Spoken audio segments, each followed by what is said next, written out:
Hey everyone, it's Ann Stewart, Principal Broker with eXp Realty, and today I'm going to talk about 2 reasons why we have an inventory shortage. So stay tuned.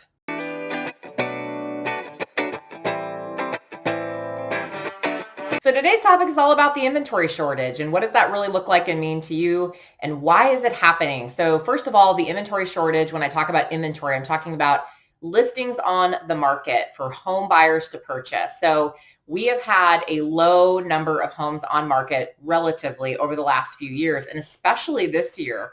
And a lot of people are suggesting that, the market's going to go through a recession. We're hitting the peak of the market and it's going to do this whole flip. And I kind of beg to differ because what's really going on out here with the inventory shortage and one of the number one reasons we have such an inventory shortage is the interest rates. We have very low interest rates that have stayed low and continue to stay low. And that increases the buying power and the buyer demand. So buyers get more bang for their buck. When they go out there and look for properties, they can go out there and buy more for their money.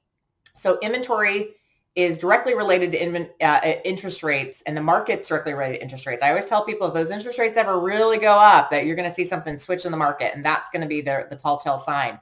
The second reason, which comes a little bit shocking, is that when we went through the Great Recession, if you will, building stopped. New construction starts and lots and land purchases just completely went dead in the water. And so there was a period of time 10 years ago where there was just no new construction, or new construction was put on hold, or builders and developers were not buying land. And there was a period of time where it was just too risky to buy it, or banks certainly weren't loaning on it.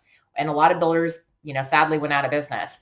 So when you go through a great recession and then you come back into a decent housing market, it takes time for builders to reclaim land, to develop it, to build. And so we're seeing a lot of new construction happening all over Portland. You might be driving around and saying, hey, there's a little pocket neighborhood of houses and infill lots where they go into communities that don't really have a lot of land or lots, but they'll take down some homes. You're probably starting to see where the urban growth boundary is around our city. It's starting to expand. And certainly out in kind of the Beaverton, Hillsborough area, if you've been out that way in a while, you will be amazed. They're putting 4,000 new homes out in Reed's Crossing in Hillsborough.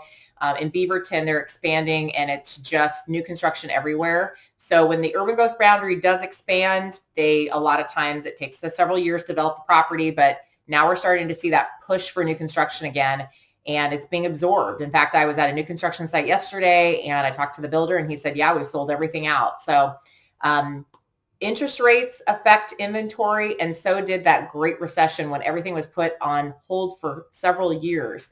So now in the Portland market, we're experiencing the high demand for people relocating here, for new buyers, for downsizers, and quite frankly, the inventory is just super lean, which is great if you're a seller. So if you're thinking about buying or thinking about selling, reach out to us. We're happy to help.